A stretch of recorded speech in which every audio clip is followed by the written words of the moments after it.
Axis के साथ कुछ एंगल फॉर्म किया है और ये एंगल मेरा क्या है, अल्फा है। अब इससे पहले हम लोगों ने स्ट्रेट लाइन में लिखवाया था कि जब भी हम किसी स्ट्रेट लाइन को ड्रॉ करेंगे तो स्ट्रेट लाइन का वहां पे स्लोप होता है। अब यहां पे अगर मैं तुमसे बोल रहा हूं कि इस स्ट्रेट लाइन का स्लोप क्या है, इस स्ट्रेट लाइन का मतलब है इस सेकंड का, तो इस स्ट्रेट लाइन का जो स्लोप होगा वो होगा tan अल्फा। देखो है कि नहीं, किसी भी लाइन का जो स्लोप होता है, लाइन का स्लोप होता है tan अल्फा, वेयर अल्फा क्या होता है, अल्फा वो एंगल है जो लाइन ने एक्स एक्सिस के साथ एंगल फॉर्म किया है एंटी क्लॉकवाइज डायरेक्शन में। अब चेक करो tan अल्फा की वैल्यू क्या होगी, तो ये एंगल अगर अल्फा है तो ये एंगल भी क्या हो गया, अल्फा हो गया। अब tan अल्फा क्या देगा, tan अल्फा इस ट्रायंगल देगा परपेंडिकुलर अपॉन क्या हो गया, बेस। परपेंडिकुलर का मतलब डेल्टा वाई, बेस का मतलब डेल्टा एक्स, तो delta y by delta x ये किसके बराबर है, ये tan अल्फा के बराबर है। देखो है कि नहीं, तो यहां पे तुम क्या बोलोगे, यहां पे तुम बोलोगे कि इस लाइन का जो स्लोप है वो लाइन का स्लोप है tan अल्फा और tan अल्फा की वैल्यू है delta y by delta x. तो अगर मैं पूछ रहा हूं कि delta y by delta x क्या है, तो delta y by delta x इस लाइन का स्लोप है। अच्छा, अब मैं अगर तुमसे बोलता हूं इसी के आगे limit delta x tends to 0। अब इससे पहले मैंने कैलकुलस में क्या लिखवाया था, इससे पहले मैंने कैलकुलस में लिखवाया था कि जब भी मैं लिखता हूं limit delta x tends to 0, अगर मैं लिख रहा हूं limit delta x tends to 0, इसका मतलब ही है कि डेल्टा एक्स जो है वो 0 की ओर क्या कर रहा है, अप्रोच कर रहा है। समझ में? अगर मैं delta y by delta x के आगे लिख रहा हूं limit delta x tends to 0, इसका मतलब है कि डेल्टा एक्स ये इंटरवल था, डेल्टा एक्स क्या है, ए और बी का एक्स एक्सिस के अलोंग इंटरवल है, तो यहां पे हम बोलेंगे डेल्टा एक्स जो है वो 0 की ओर अप्रोच कर रहा है। लेकिन वहां पे मैंने ये भी बोला था कि डेल्टा एक्स कभी 0 नहीं होता है, हम केवल ये बोलते हैं कि डेल्टा एक्स 0 की ओर अप्रोच कर रहा है। अब इस डायग्राम को देखो जरा, ये हो गई एक्स एक्सिस, ये हो गई वाई एक्सिस, ये हो गया कर्व। अब ध्यान, कर्व पे मैंने यहां कहीं एक पॉइंट लिया था ए। अब बी पॉइंट की बताओ, बी पॉइंट के बारे में क्या बोलोगे, ये डिस्टेंस डेल्टा एक्स है। अगर बी पॉइंट पहले यहां पे था, कुछ टाइम बाद बी पॉइंट ऊपर की ओर चलना स्टार्ट कर देगा, तो बताओ डेल्टा एक्स बढ़ेगा या घटेगा, तो हम बोलेंगे डेल्टा एक्स इंक्रीज करेगा। लेकिन हमारी रिक्वायरमेंट क्या है, हमारी रिक्वायरमेंट है कि डेल्टा एक्स 0 की ओर अप्रोच कर रहा है। डेल्टा एक्स अगर 0 की ओर अप्रोच कर रहा है, इसका मतलब है कि ये जो पॉइंट बी था कर्व पे, वो मूव कर रहा है towards point A. Clear? Delta x बढ़ने लगेगा अगर बी मूव कर रहा है अवे फ्रॉम ए, लेकिन डेल्टा एक्स डिक्रीज करना स्टार्ट कर देगा अगर बी मूव करना स्टार्ट कर रहा है टुवर्ड्स ए। और हमें मालूम है कि डेल्टा एक्स अगर 0 की ओर अप्रोच कर रहा है, अगर डेल्टा एक्स 0 की ओर अप्रोच कर रहा है, इसका मतलब है कि बी कंटिन्यूअसली ए के पास आते जा रहा है। और एक टाइम ऐसा आएगा जबकि ए और बी के बीच का इंटरवल बहुत ही स्मॉल हो जाएगा। देखो ऐसा है कि नहीं है, डेल्टा एक्स 0 की ओर अप्रोच कर रहा है, इसका मतलब है कि B point is moving towards point A. लेकिन एक टाइम ऐसा आएगा जब डेल्टा एक्स बहुत ही स्मॉल हो जाएगा, और डेल्टा एक्स अगर बहुत ही स्मॉल है तो बी ए से जस्ट कोइंसाइड करने वाला होगा, लेकिन कोइंसाइड नहीं करेगा। अच्छा, अब ये इंटरवल अगर बहुत ही स्मॉल होगा तो delta y by delta x को हम dy बाय dx लिखेंगे। अच्छा, अब जब ये b पॉइंट a की ओर जाएगा तो लाइन का स्लोप सेम रहेगा क्या? जैसे ये लाइन थी, यहां पे पॉइंट a था, अगर मान लो पहले पॉइंट b यहां कहीं तो ये स्लोप था। अब पॉइंट a यहां पे है, पॉइंट b अब यहां पे आ गया। अब बताओ, अब मैं अगर ए और बी से ड्रॉ करूं एक लाइन, तो इन दोनों लाइन का स्लोप सेम होगा क्या? नहीं। तो जैसे जैसे बी मूव करेगा टूवर्ड्स ए, इस लाइन का स्लोप भी क्या हो रहा होगा? चेंज हो रहा होगा। अब हम बात कर रहे हैं उस टाइम की, लिमिटिंग कंडीशन की बात कर रहे हैं जब बी जो है वो ए से कोइंसाइड करने वाला है। अब बी और ए बहुत ही पास आ गए, उस टाइम पे अगर मैं इन दोनों पॉइंट को ज्वाइन करूंगा तो लाइन जो रहेगी वो अप्रोक्सीमेटली टेंजेंट हो जाएगी। देखो है कि नहीं है? अब इस लाइन ने यहां पे कुछ एंगल फॉर्म किया होगा, वो हो जाएगा थीटा। अब इस इक्वेशन को देखो, यहां पे tan अल्फा का मतलब delta y by delta x है। डेल्टा एक्स अगर जीरो की ओर अप्रोच करेगा तो फाइनली ये result d y by d x हो जाएगा, और ये जो रिजल्ट होगा tan अल्फा वो किस में चेंज हो जाएगा? वो हो जाएगा tan थीटा में। तो नेक्स्ट रिजल्ट क्या निकल के आता है? नेक्स्ट रिजल्ट निकल के आता है कि tan theta d y by d x के इक्वल होता है। अब tan थीटा क्या है? तो tan थीटा वहां पे इस टेंजेंट का स्लोप है, और कर्व के किसी पॉइंट पे अगर हम टेंजेंट ड्रॉप कर रहे हैं तो जो टेंजेंट का स्लोप होता है वही हमारा होता है slope of a curve. Clear है ना? यहां से हम बोलेंगे कि जो d y by d x है, d y by d x किसके बराबर निकल के आ गया? tan थीटा के। और हेडिंग डालो, इसको हम डिफाइन करते हैं geometrical meaning of d y by d x. समझ में? ये जो रिजल्ट है इसको हम डिफाइन करते हैं ज्योमेट्रिकल मीनिंग ऑफ। इसको हम क्या डिफाइन कर रहे हैं? इसको हम डिफाइन करते हैं geometrical meaning of d y by d x. अब देखो, अभी तक d y by d x का मतलब क्या होता है? अभी तक d y by d x का मतलब था एक तो कि y को x के साथ डिफरेंशिएट करो। मैथ्स में अभी तक हम लोग क्या बोलते थे कि y अगर कोई फंक्शन है और वो अगर x पे डिपेंडेंट है तो d y by d x का मतलब होता है कि y को x के साथ क्या कर दो? डिफरेंशिएट कर दो। D y by d x का ये भी मतलब लिखवाया था कि ये y में स्मॉल अमाउंट का चेंज है with very small amount in change in value of x। अगर x की वैल्यू स्मॉल अमाउंट से चेंज होगी तो उसके करस्पॉन्डिंगली y की वैल्यू भी स्मॉल अमाउंट से चेंज होगी। देखो यही तक नहीं था। तो d y by d x का मतलब था कि y को x के साथ डिफरेंशिएट करो, या फिर y में स्मॉल अमाउंट का change with very small change in value of x। अभी तक ये मीनिंग था। अब नेक्स्ट मीनिंग क्या निकल के आ रहा है? D y by d x यहां से tan थीटा के बराबर निकल के आ गया, और tan थीटा वहां पे क्या हो गया? कर्व का स्लोप। तो जब भी हमें किसी कर्व का स्लोप फाइंड आउट करना है तो कर्व के स्लोप का मतलब होता है d y by d x. Clear? तो इसलिए मैंने लिखवाया है geometrical meaning of d y by d x, और ये रिजल्ट बहुत इंपॉर्टेंट है। ये रिजल्ट फिजिक्स में कई जगह यूज होता है। जब आगे हम ज्योमेट्रिकल ऑप्टिक्स पढ़ेंगे तब ये रिजल्ट यूज होगा, काइनेमेटिक्स पढ़ोगे तब भी ये रिजल्ट यूज होगा, ऑप्टिक्स पढ़ोगे तब भी वहां पे रिजल्ट क्या होगा? यूज होगा। इलेक्ट्रोस्टैट पढ़ते हैं तब भी कुछ जगह ये रिजल्ट क्या होता है? यूज होता है। तो रिजल्ट याद रखना है कि d y by d x का अभी तक मतलब था y को x के साथ डिफरेंशिएट करो।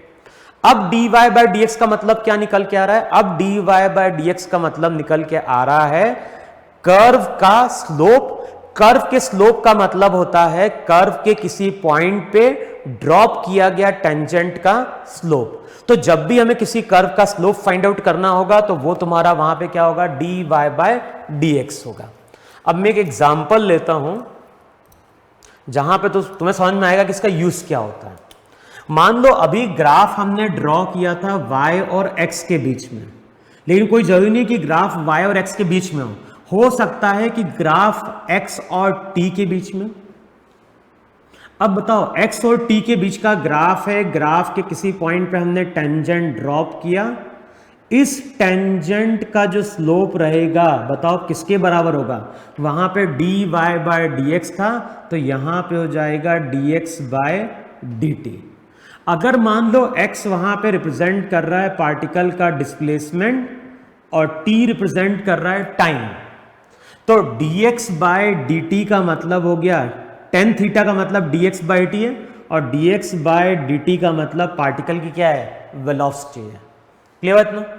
अच्छा, कोई जरूरी कौन है कि कर्व डिस्प्लेसमेंट और टाइम के बीच में हो सकता है कि कर्व मेरा वेलोसिटी और टाइम के बीच में। अब मान लो कर्व कुछ ऐसा दिया हुआ है, अब मैं अगर तुमसे बोलता हूं कि यहां पे कोई पॉइंट लो और इस पॉइंट पे टेंजेंट ड्रॉप कर दो।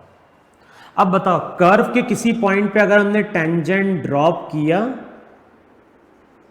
तो इस टेंजेंट का जो स्लोप रहेगा उसका ज्योमेट्रिकल मीनिंग क्या होगा? Geometrical meaning dv by dt होगा। और इतना हमने ही पढ़ा था अभी डिफरेंशिएशन में कि v अगर वेलोसिटी है तो dv बाय dt वहां पे क्या है, dv बाय dt पार्टिकल का एक्सेलरेशन है।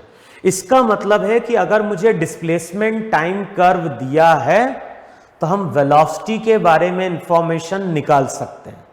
सिमिलरली अगर मुझे वेलोसिटी टाइम कर्व दिया है तो हम एक्सेलरेशन के बारे में इंफॉर्मेशन क्या कर सकते हैं, डिराइव कर सकते हैं। क्लियर? अब मैं इसी को मैं फर्दर आगे लेके जाता हूं।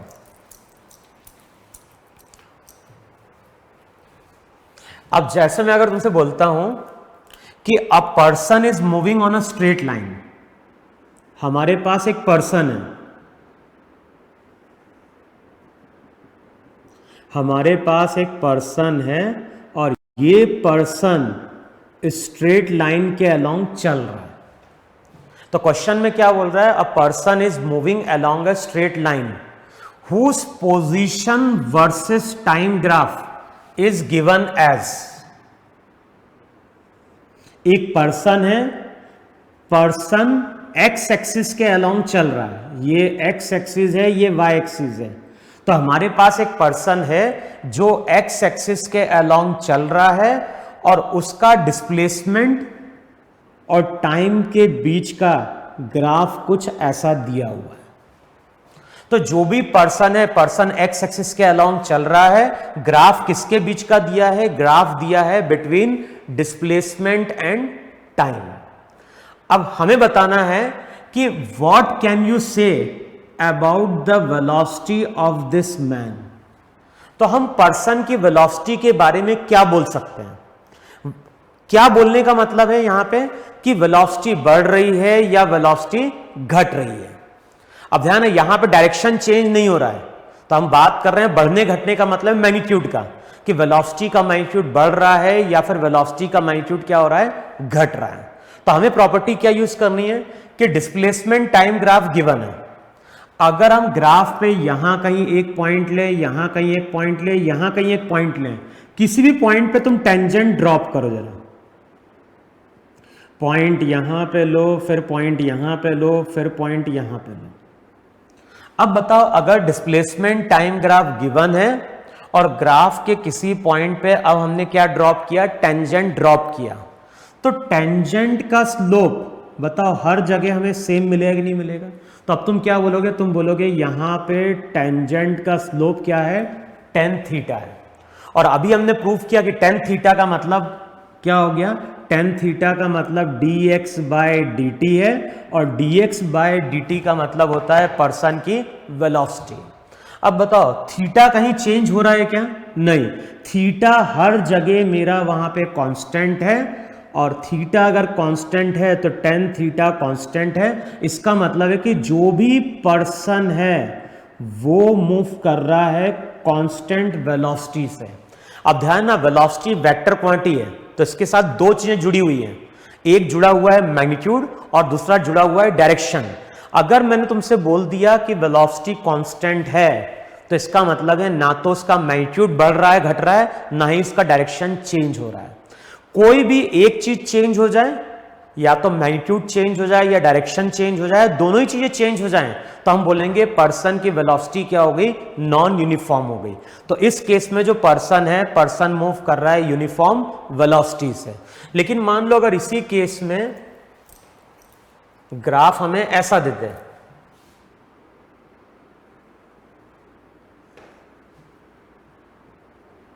अब इसी केस में ग्राफ कुछ ऐसा दे दें।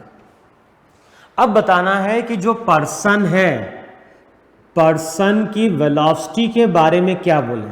पर्सन की वेलोसिटी बढ़ रही है या फिर पर्सन की वेलोसिटी घट रही है। तो सबसे पहले क्या करो, कर्व पे कोई पॉइंट लो और इस पॉइंट पे क्या ड्रॉप कर दो, टेंजेंट ड्रॉप कर दो।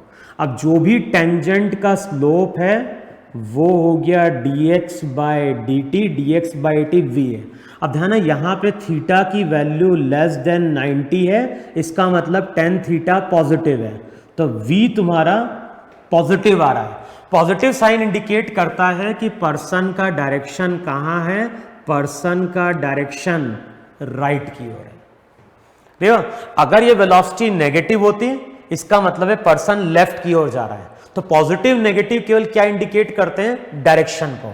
तो इस केस में ये पर्सन राइट की ओर जा रहा है। अब यहां पे एक पॉइंट ए था, यहां पे एक पॉइंट बी लो। अब इस पॉइंट पे टेंजेंट ड्रॉप करो, बताओ थीटा बढ़ रहा है या घट रहा है।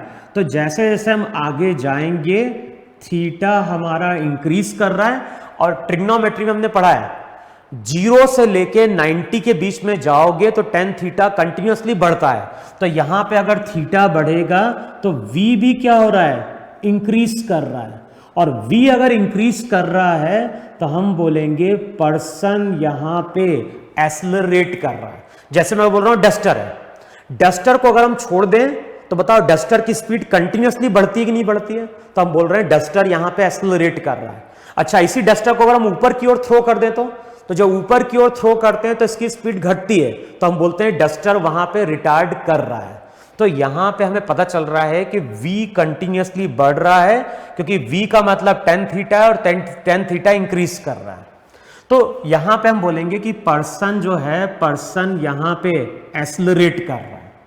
अच्छा, हमने ये भी पढ़ा है कभी भी वेलोसिटी तभी बढ़ती है जब a और v दोनों का डायरेक्शन क्या होता है, सेम होता है। तो पर्सन राइट की ओर जा रहा है, उसकी स्पीड वहां पे क्या हो रही है, बढ़ रही है, तो पर्सन का एक्सेलरेशन भी कहां है, राइट की ओर है। अब ये एक्सेलरेशन कांस्टेंट है या वेरिएबल है वो हमें नहीं मालूम, लेकिन इस ग्राफ से हमें ये इंफॉर्मेशन जरूर मिल रही है कि वेलोसिटी बढ़ रही है। वेलोसिटी बढ़ रही है इसका मतलब है कि जो डायरेक्शन v का होगा वही डायरेक्शन वहां पे किसका होगा, a का होगा। क्लियर इतना? अच्छा, मान लो अगर इसी ग्राफ को अगर हम ऐसे ड्रॉ कर दें, इसी ग्राफ को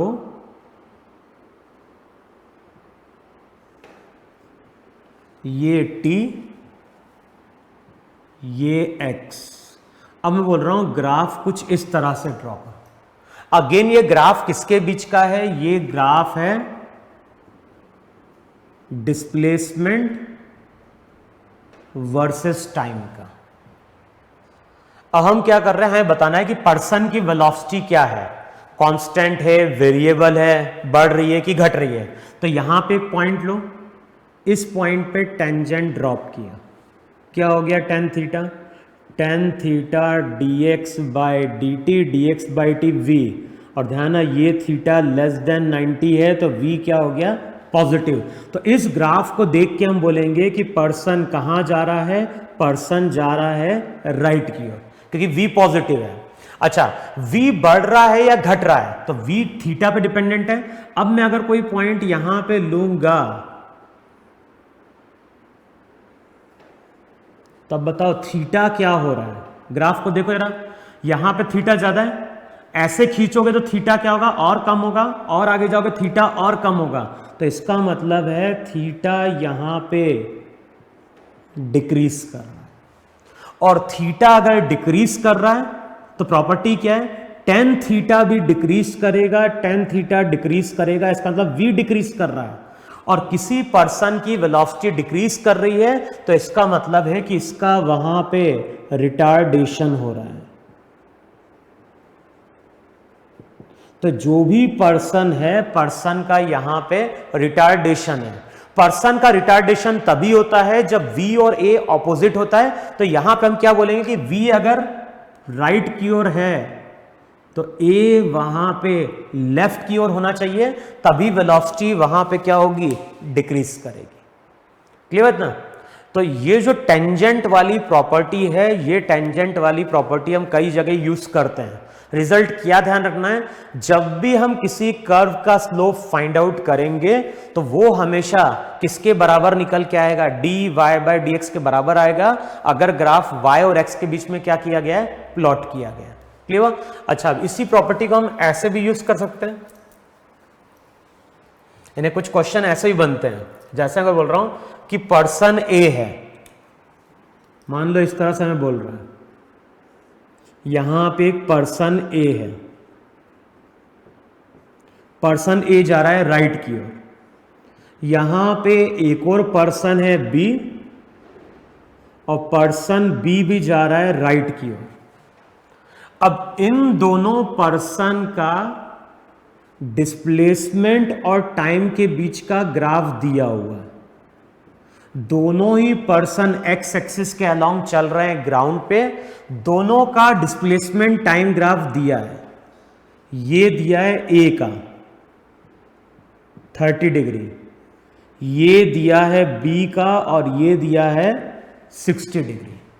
अब क्वेश्चन में कई बार बोलता है कि find out the ratio of VA by VB। अगर VA पर्सन A की वेलोसिटी है और VB अगर पर्सन B की वेलोसिटी है, तो हमें फाइंड आउट क्या करना है, हमें फाइंड आउट करना है VA बाय VB की वैल्यू। क्लियर ना? तो A की वेलोसिटी कितनी है, B की वेलोसिटी कितनी है, सबसे पहले हम फाइंड आउट करेंगे। अब कैसे फाइंड आउट करेंगे, तो प्रॉपर्टी क्या है, ए पे कहीं पे भी पॉइंट लो और टेंजेंट ड्रॉप करो, बताओ हर पॉइंट पे टेंजेंट का स्लोप कांस्टेंट है कि नहीं है, और टेंजेंट कितनी निकल के आएगी, किसी पॉइंट पे अगर टेंजेंट ड्रॉप करोगे तो टेंजेंट का स्लोप tan 30 होगा, और tan 30 का मतलब dx by dt, dx by dt का मतलब VA। देखो है कि नहीं है। सिमिलरली बी पॉइंट पे अगर हम कहीं पे भी टेंजेंट ड्रॉप करें तो टेंजेंट का स्लोप होगा tan 60, tan 60 का मतलब dx बाय dt, ये हो गया VB। अब A का मतलब हो गया tan 30, और अगर हम B की बात कर रहे हैं तो B की वेलोसिटी यहां पे कितनी हो गई, B की वेलोसिटी हो गई tan 60, 1 बाय √3, tan 60 √3, तो ये कितना हो जाएगा 1 बाय 3। तो जो पर्सन A है और जो पर्सन B है, इनकी वेलोसिटी का रेशियो वहां पे कितना है, इनकी वेलोसिटी का रेशियो यहां पे 1 बाय 3 है। क्लियर ना? फिर देखो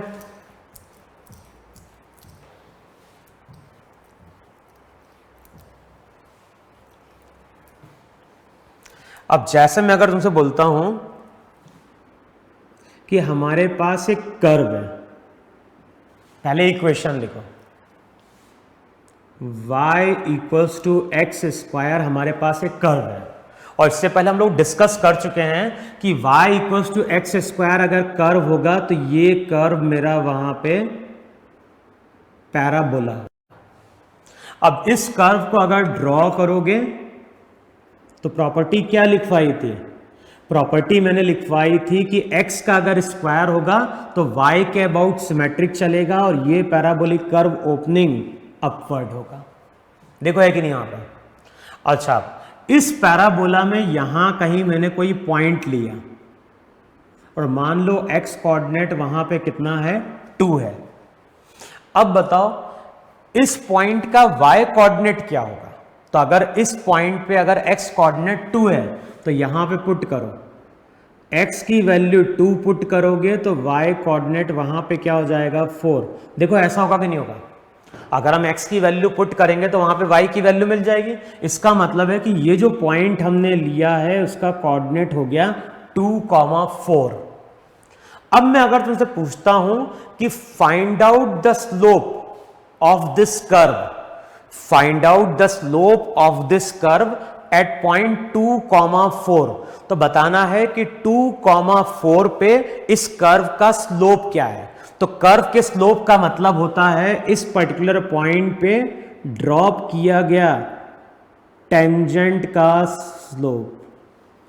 कर्व के स्लोप का मतलब है इस पर्टिकुलर पॉइंट पे ड्रॉप किया गया टेंजेंट का स्लोप।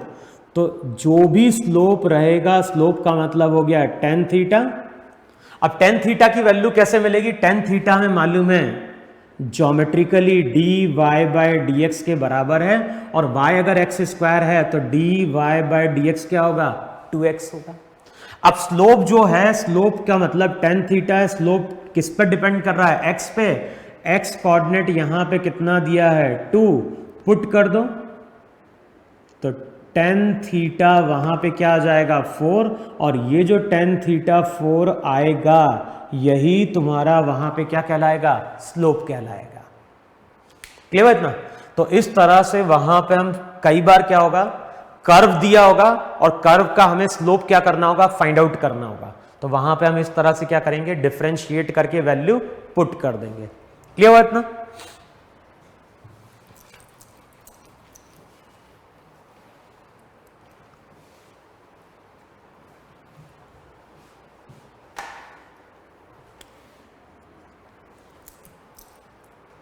फिर देखो, अभी तक हम लोगों ने किसकी बात करी? अभी तक हम लोगों ने बात करी कि d y by d x का मतलब क्या होता है। D y by d x का मतलब होता है y में चेंज x के साथ वेरी स्मॉल, या फिर y को x के साथ डिफरेंशिएट करो, या फिर क्या निकल के आया?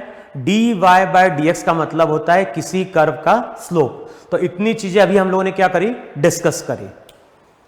अब नेक्स्ट हम किसकी बात करने जा रहे हैं? तो यहां पे देखो, मैं एक डायग्राम ड्रॉ कर रहा हूं।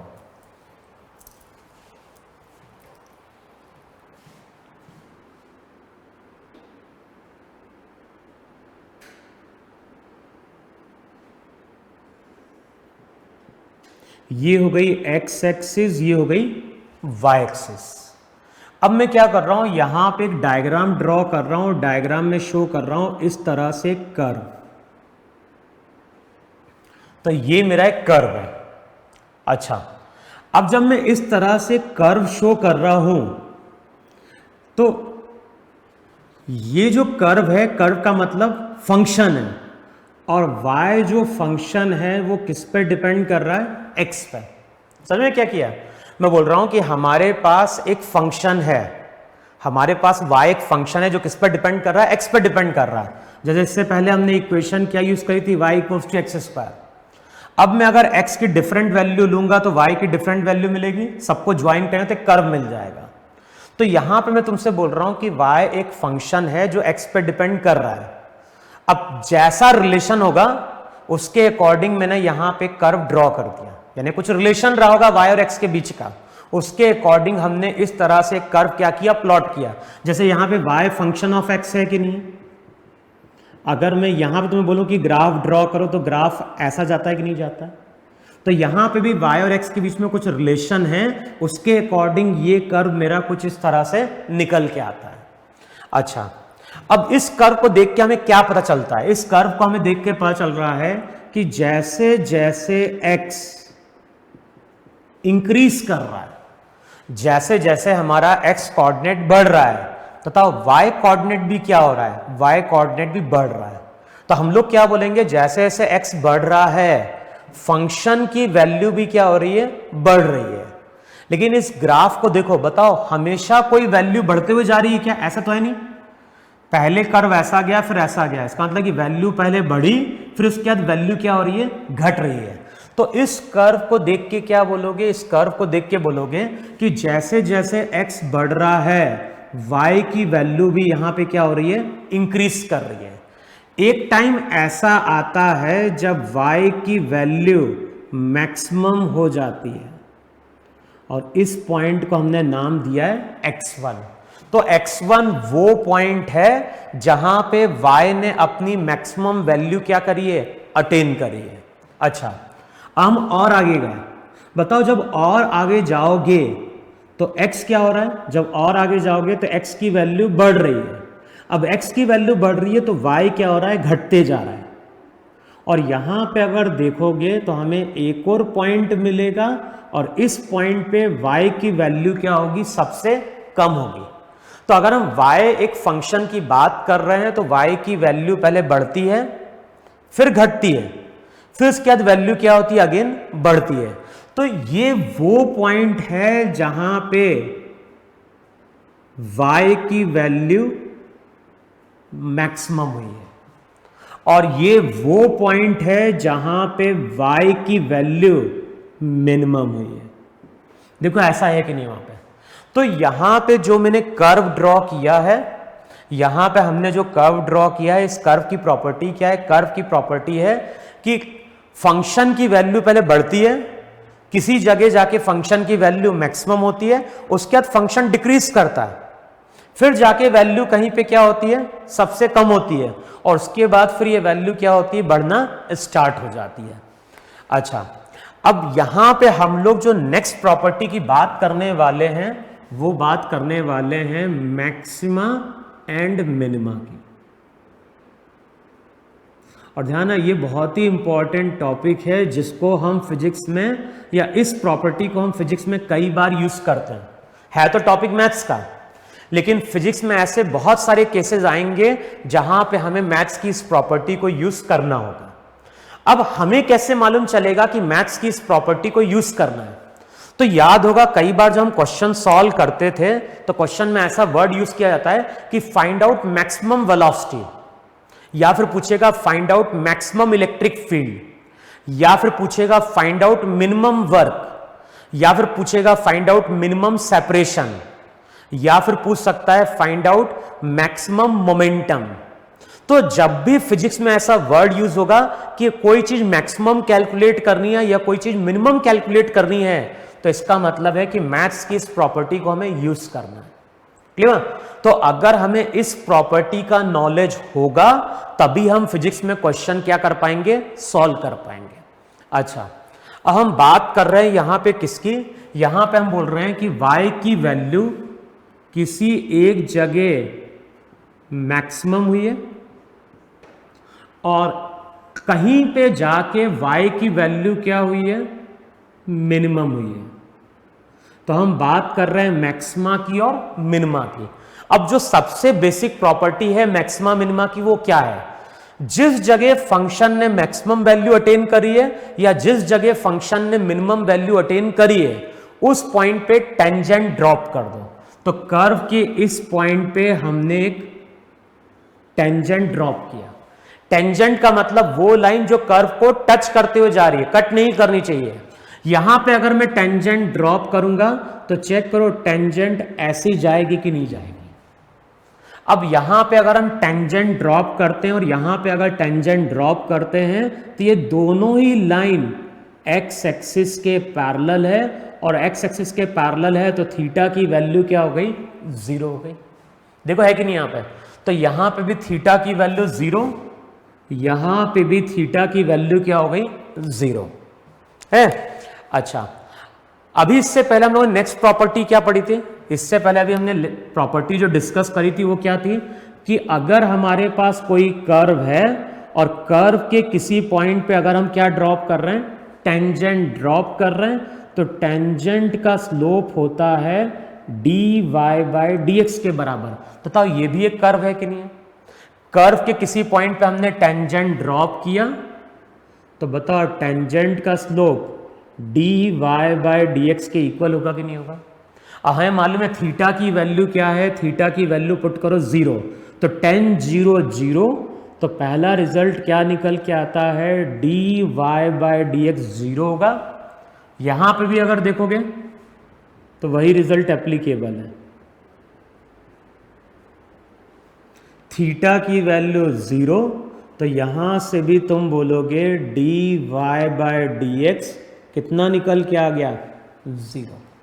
तो पहली प्रॉपर्टी क्या निकल के आ रही है? पहली प्रॉपर्टी निकल के आ रही है कि अगर हमारे पास कोई फंक्शन है, अगर हमारे पास कोई फंक्शन है और वो अगर किसी वेरिएबल पे डिपेंड कर रहा है, तो जिस जगह मैक्सिमा होगा या जिस जगह मिनिमा होगा तो वहां पे हम dy बाय dx को जीरो करेंगे। अगर किस पे डिपेंड कर रहा है, y x पे। लेकिन मैं अगर बोल रहा हूं कि x t पे डिपेंडेंट है, x मान लो फंक्शन ऑफ t है, अब x की वैल्यू अगर मैक्सिमम हो रही है या फिर x की वैल्यू मिनिमम हो रही है, तो वहां पे हम dx/dt को 0 करेंगे। तो फंक्शन जिस वेरिएबल पे डिपेंड करेगा उसको हम उसी के रेस्पेक्ट में डिफरेंशिएट करके 0 के बराबर क्या कर देंगे, इक्वेट कर देंगे।